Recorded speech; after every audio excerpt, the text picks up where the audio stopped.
Father, we are thankful this evening that you have sent Jesus to take our place on that cross. We are thankful that you have satisfied your wrath against our sin by putting it on Jesus completely and totally instead of on us as we deserved. We're thankful, Jesus, that you were tempted and tried as we are in every way imaginable, yet without sin, and you never folded. You were righteous, you were clean, you were unblemished. You were who we ought to be. And we're thankful, Jesus, that when you died, not only did you take the Father's wrath, but you also gave to us your perfect track record so that we have it now on us, on our record, and we can stand before you, God, totally accepted and approved because of not a righteousness of our own, but a righteousness given to us by grace and mercy. We just come to you, God. We give you thanks. We say, we love you. Help us to love you more and be more grateful. All that we have, Lord, we've received from you. Namely, above all, forgiveness and salvation and freedom in Christ. Be with us in this time as we meditate on the cross. In your name, amen. Well, good evening, guys. Great to see y'all. I can't believe I just said y'all. Wow, you all. I must be really relaxed right now to have said that. Psalm 24, take it out. That's where we're going to be at tonight. I don't know if you got a song that epitomizes your life or a time in your life. I mean, you can think about your first dance if you're married. Like, if you're married, do you remember your first dance? Ours was a Mumford & Sons song. That's how cool we are. Maybe your high school or college friend group has a song. My best friend, we would travel back from college back to Ohio on break, and we'd always, every single time, play like a Michael Bublé cover of I'm Feeling Good. You guys know that song? Imagine like midnight, freezing, blasting that. That's what we would do. Time forbids me from telling you about my emo soft rock phase in high school where I was really in my feelings. We all have songs that capture the essence of a time of life. Cultures have this too. Countries have national anthems. Movies have a score. And Israel had songs of ascent. And they're recorded in the book of Psalms. We often come to Psalms and they're like a quick fix. They're usually immediately helpful. They usually immediately resonate with us. And because of that experience with the book of Psalms, we tend to forget that they're deeply theological. They're extremely rich. They're dense and profound and highly structured. For example, I don't know if you knew this, but Psalms is 150 songs compiled in 5 books that make up your book of Psalms, probably by Ezra later on in Israel's history. Book 1 covers David's life, basically. Book 2 covers David and Solomon's reign. Book 3 covers Solomon and then the beginning of exile. And then book 4 covers exile and then kind of a spark of hope for the end of exile. And then the last, book 5, is the tone of Exodus, release from exile. So all I'm trying to say is Psalms are really, really strategic. They're really, really structured. They're really, really intentional. There's usually a very unique story behind each and every psalm that you read. Psalm 24 is a song of ascent. The Israelites would sing it as they walked uphill in Jerusalem, entering and proceeding through the different sections of the temple on their way to worshiping God. So what I first want to do is study Psalm 24 and look at its liturgy. It's a liturgy of ascent. And the song starts out like this in verse 1. The earth is the Lord's and the fullness thereof, the world and those who dwell therein. Verse 2. For he has founded it upon the seas and established it upon rivers. Verse 3. Who shall ascend the hill of the Lord? And who shall stand in his holy place? So they would sing this song. This is something they would sing together as they journeyed through Jerusalem. If you were to climb inside the imagination of one of those Israelites who is uttering these words, what you would see in their mind's eye is a literal picture of the temple. They would have the picture of the temple in mind. You don't get that at first reading unless you know that the temple is designed according to a story. These verses are describing that design. This is a lyrical, Psalm 24 is a lyrical play-by-play of journeying through each section of the temple and the story that those sections tell. So you'd sing Psalm 24 and you'd imagine the temple. It would serve as a liturgy for the people that would stoke certain longings in their soul. This is what liturgy does. When you come to church, we have liturgy here too. We have an order of service, and what it's meant to do is it's meant to promote and stoke spiritual inclination and passions within us.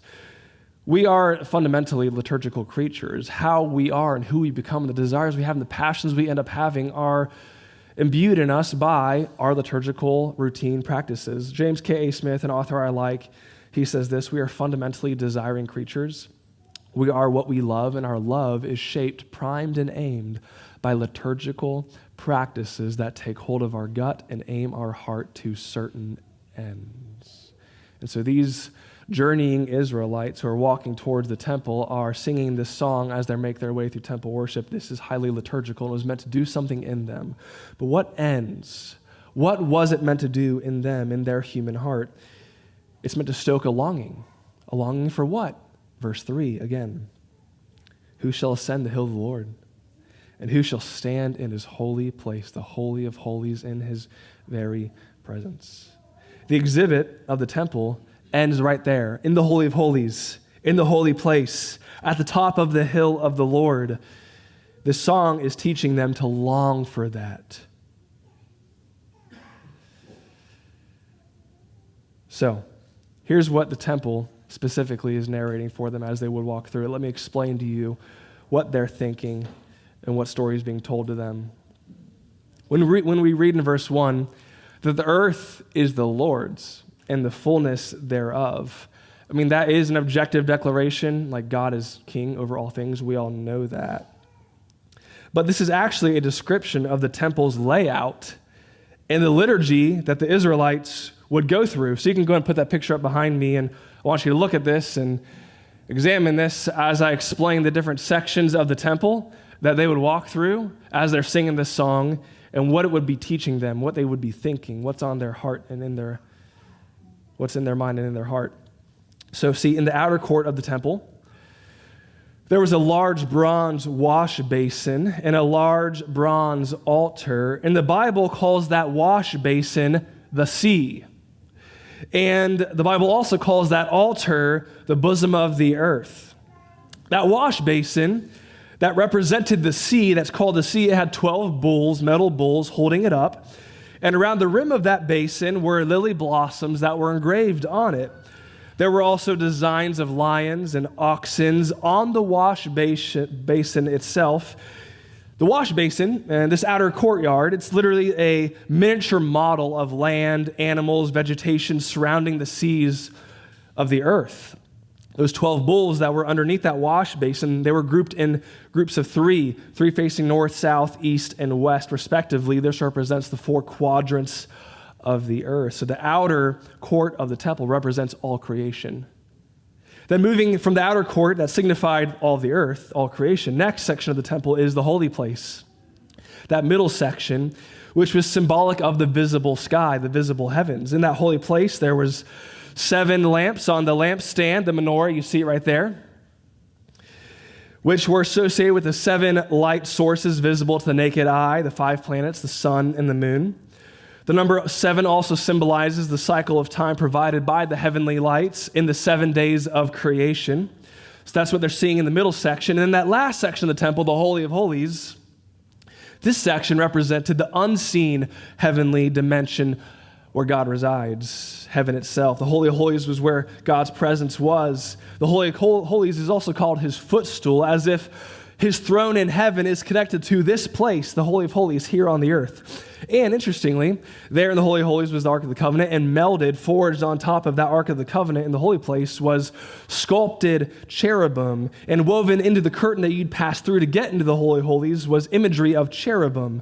This all represents what we glimpse in the book of Revelation when we get a peek behind the curtain into the metaphysical realm, that the throne of God is guarded by heavenly cherubim. Furthermore, this is interesting too. No human could enter that inner sanctum, that Holy of Holies, and look upon God's divine glory. Nobody could. Even the high priest who entered once a year, he would have to offer incense, which would create a manifest cloud, like fog, so thick that he could not see God's glorious appearance. The cloud itself would have been associated with that unseen heavenly realm where God dwelt. Manifest glory. So, to pass through the outer court, then enter into the most holy place, was to rehearse the story that God is ruler over all creation, seen and unseen, to the ends of the earth, into the metaphysical realm. And it would remind every worshiper who's taking part in this that he is restoring his rule over all of life, over all of creation. The ascent was the acting out of their hope in this reality, that God is ruler, that he is in charge, and he's taking it all back. And by participating in this liturgy, it would stoke the heart's desire for God's reign to be here and now, for him to restore all things underneath his kingship. But the story of ascent, walking through this, it's not just something outside of us and around us, it's also something very deeply personal all at the same time, because the design of the temple, the liturgy going through it, it's also the story of Eden. See, the Garden of Eden was on top of a hill. The water flowed down from it. And the temple is set up, so it's like as you walk through the temple, you're walking eastward, uphill, back to that garden that God exiled humanity westward from. It's like walking the pathway up the mountain to the Garden of Eden where God resides himself. So you'd make your way through the waters, right? The wash basin, the terrain outside of Eden, symbolized by that wash basin in the outer court. Then you go into the inner court where there's the menorah, which represented at the same time the very tree of life.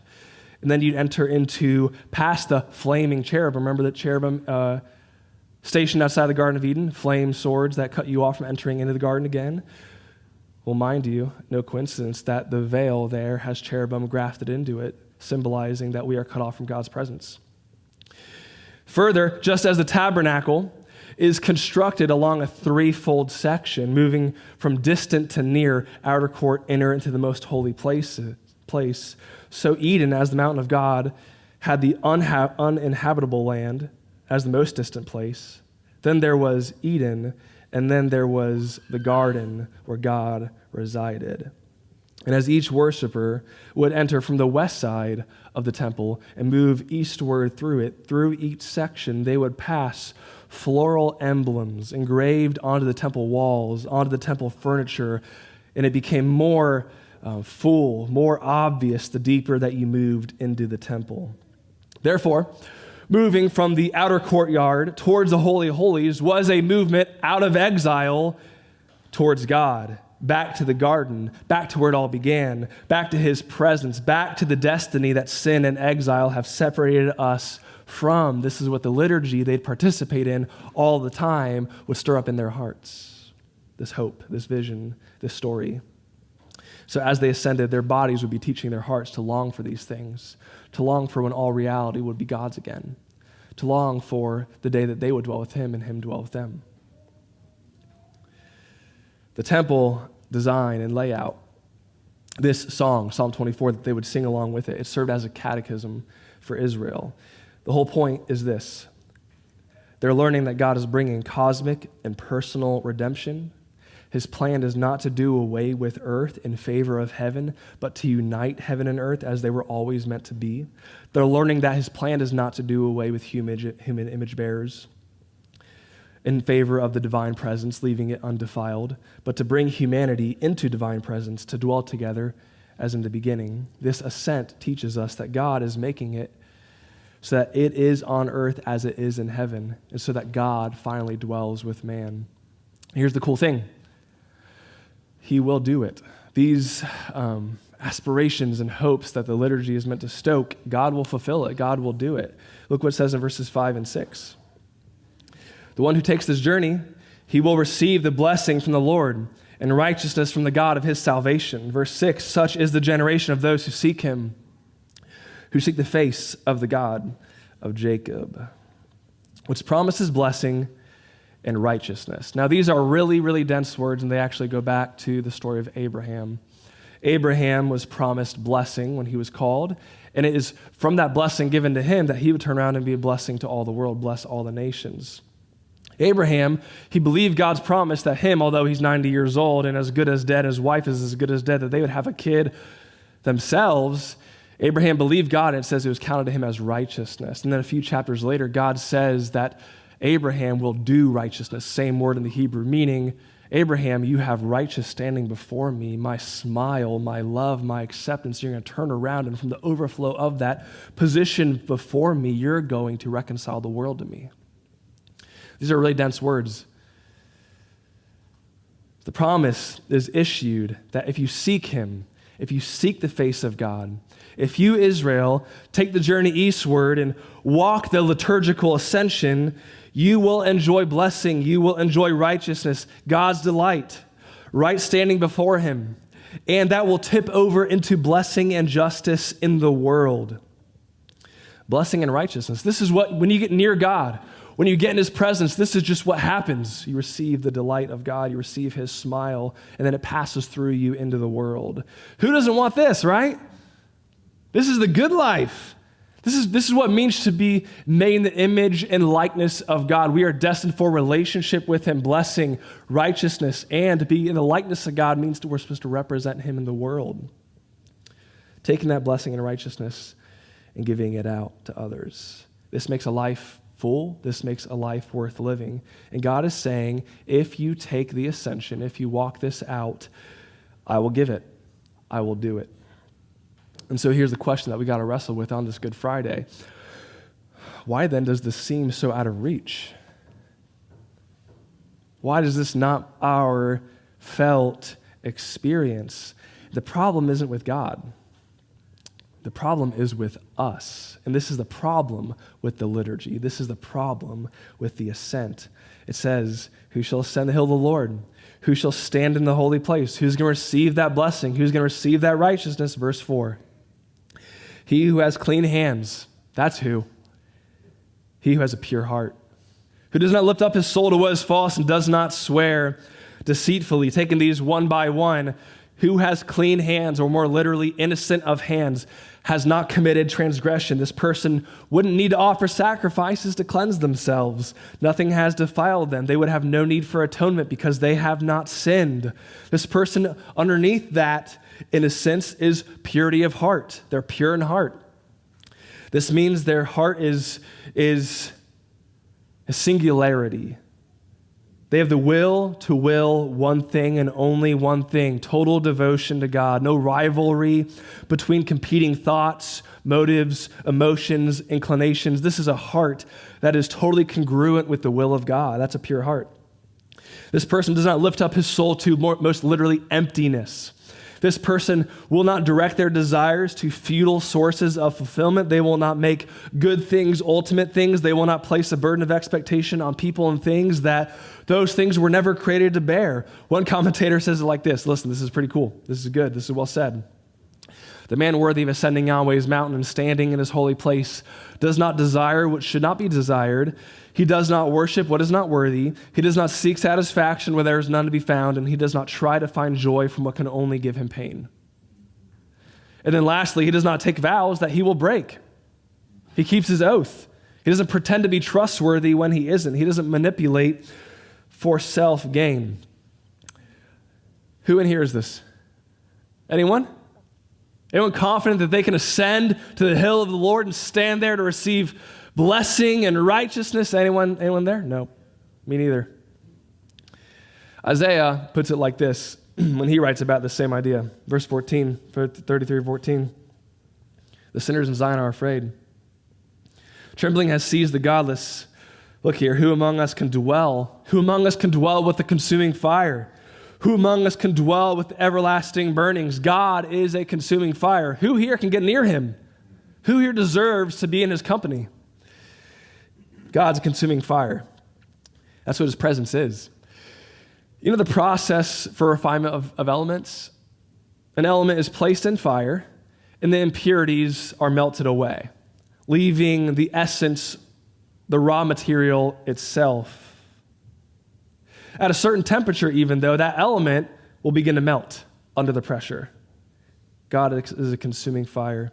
His fire tests us and finds that we have impurities and finds that when the heat is cranked up even higher, we can't hang, we can't stand. Psalm 119 says this, all the wicked of the earth you discard like dross. Dross is those impurities that melt away from the thing after the fire's turned up. That's us. We're not gold. We're not silver. were dross. Isaiah 1 says like this, your silver has become dross, meaning you think you're silver, you think you're something, you think you're righteousness, but your righteousness is dross. Your silver is actually dross. Back to Isaiah 33. Who among us can stand before this all-consuming fire of God, his presence? Verse 15 says, here's who can.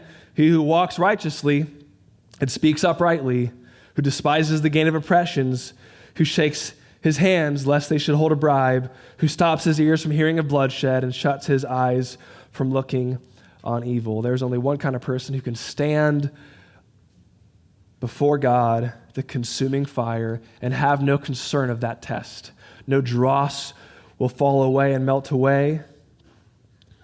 There's only one person who can stand up to that consuming fire, and it's not any one of us. This is why the presence of God now is a very challenging thing, because it's what we long for. It's what we were created for. It's what we're destined for. It's what all things are destined for, because God is life. It's also our greatest danger, because God is a consuming fire. Now look, if you're invited to a wedding, do you come in gym clothes? If you're invited to an exclusive dinner, do you arrive unkept? We all know that how we enter a place and what is appropriate in that place is determined by the nature of that place and the company of that place. And in God's presence, the fair and reasonable expectation is that you be clean, righteous. Now you might think you're fit for God's company, but again, what if a projector was plugged into your mind to project your thoughts and your imagination? What if a translator was hooked up to your heart to speak out loud what you feel in there? What if the motivations for all the good things you do were exposed for all to see as what they really are? More self-inclined than other-inclined. Who has clean hands? Who has a pure heart? Who has not lifted up the soul to what is false? Who has not hid deception in their soul? I was meeting with a Christian man who he's wealthy, he's older, he's retired, he made a lot of money. And what he likes to do, just as like for fun, he likes to invest his money in ministries. That sounds like a great hobby. I would love to get there one day. He was telling me about a meeting he was having where he wanted to invest his money in a ministry, but he didn't see eye to eye with this potential partner in something. And so he said, we're not in alignment. I'm backing out. We all get this, right? There has to be alignment if there is to be relationship. There has to be alignment if there is to be partnership. One other thing before I make my point. There's quite a bit of collected testimonies of people who encounter the presence of God, like in near-death experiences. People have near-death experiences on the surgery table, and they see great light before they come back. People on withdrawal sometimes will encounter this orb of love and acceptance. I've talked to people who take DMT trips, and they go to this other dimension where there is peace with a capital P. I don't think they're wrong. I think the data is there. I think this is all empirical evidence that there's something beyond the imminent. I think they're encountering God from very far. But what they don't say, because they don't have full revelation, is that the closer you get to this powerful love, it demands complete and total devotion. And also that this perfect love, when it comes into contact with our brokenness, seeks to restore it. But if that brokenness resists and continues to fracture, then that perfect love will release it and give it over to it. And that perfect love, when it witnesses our brokenness, refusing to be healed and mended, then move out into the world to destroy and break more things, it does not act in indifference, it acts in wrath. Because the opposite of love is not indifference, it's hatred, it's wrath. The point I'm making is the very presence we're created for, the very presence we long for, it's our greatest danger. We can't finish the ascent. We can't get there. So who will get us to the presence we long for? Who will get all reality and all creation to the finish line that it's been waiting for? And so here's the hope. Verse 7. Lift up your heads, O gates. The song continues, lift up your head, O gates, and be lifted up, O ancient doors. Now, I might be reading into this too much, but it seems like the very gates of the city are being humanized here. And what do we see about the gates? Like they fill with grief. Their head is hanging because they know that we, humanity, and all reality itself will never arrive at the finish line. We'll never get to the top of the hill. And the doors, it says, open up your doors. Well, why are they closed in the first place? Because nobody can enter. This liturgy, it falls flat. Just like the Garden of Eden is forbidden to enter by those two cherubim with those flaming swords, so the gates and the doors of God's city and his temple have been shut. But keep on reading. Verse 7 continues, lift up your heads, O gates, be lifted up, O ancient doors. Why? That the King of glory may come in. Who is this King of glory? It's Yahweh, strong and mighty, Yahweh mighty in battle. Lift up your heads, O gates, and lift them up, O ancient doors, that the King of glory may come in. Who is this King of glory? Yahweh of hosts. He is the King of glory. Interesting. The singers all of a sudden take an active role in this liturgy, and they command the gates to lift up their drooping heads. They command the temple doors to open wide.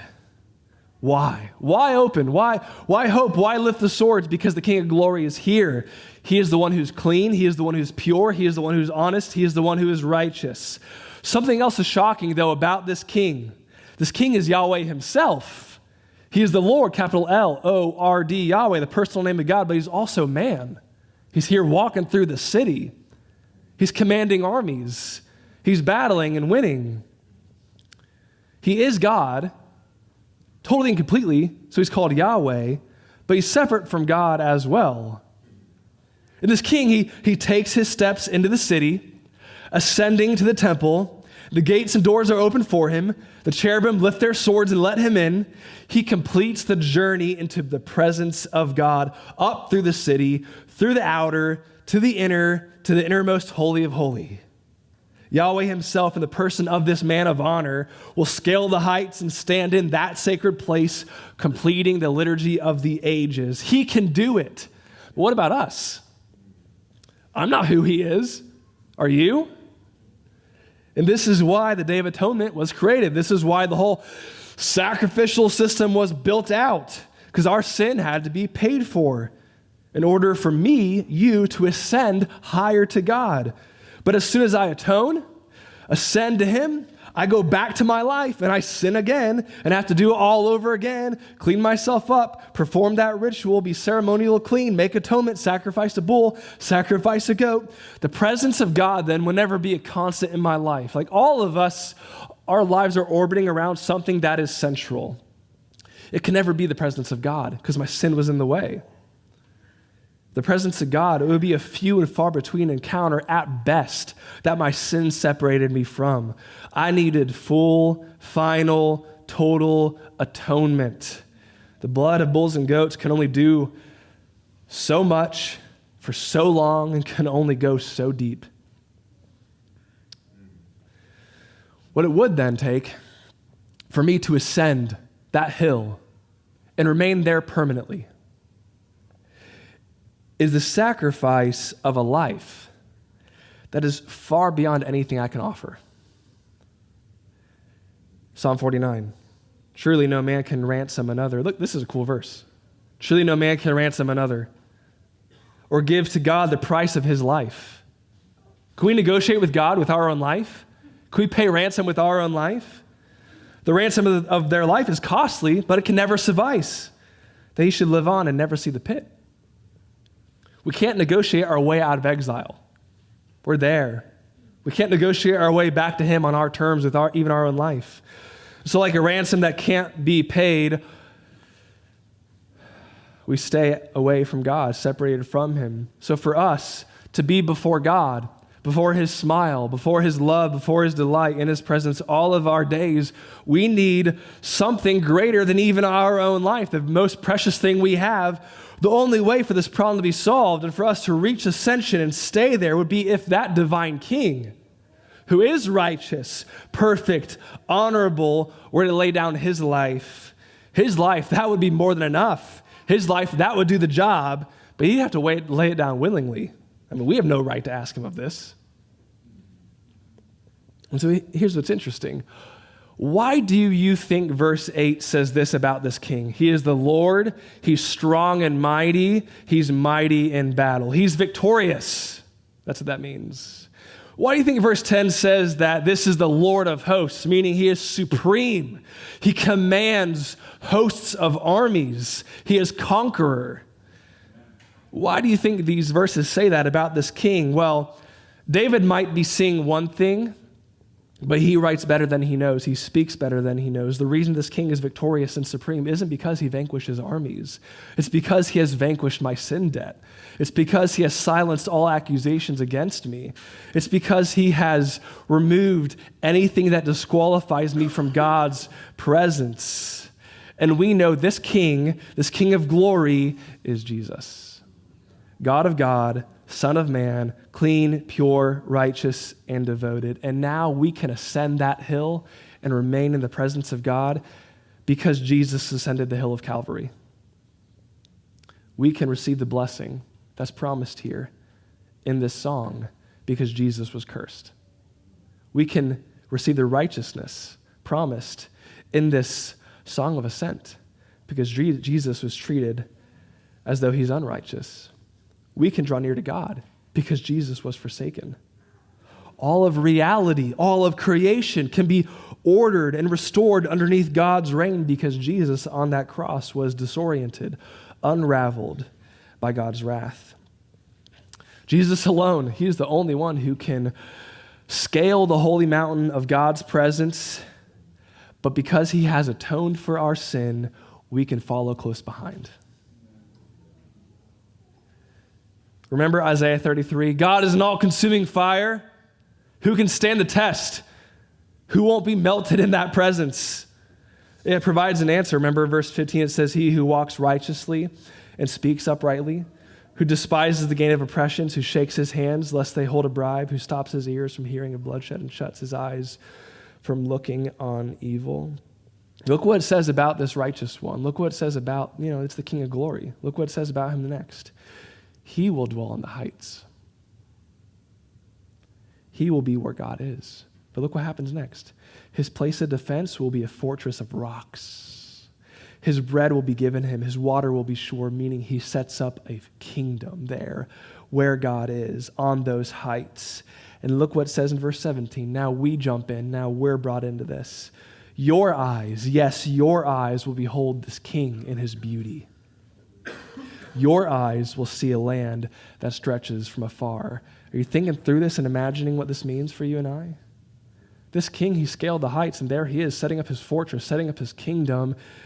But if we're beholding him in his beauty, and if we're seeing the same expanse that the king is, that means we're with him.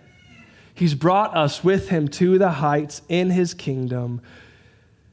And so, we join the singers. Lift up your heads, O gates. Open up the doors. Because the king he's walking, he's scaling, he's pioneering the way. He died for me, so I'm following him close behind. I mean, what else can we say? But thank you, Jesus. And what else can we do but, folks, what else can we do but ascend and leave that shame and guilt and condemnation behind? What else can we do but draw near to God?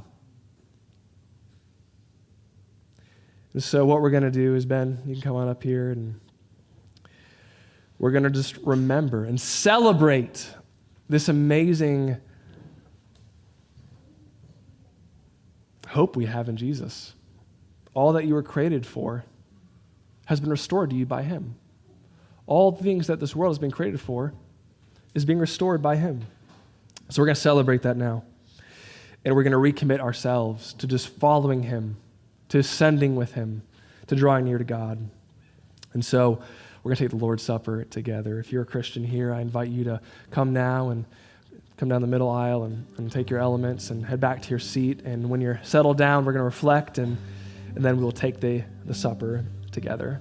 And so the table's open.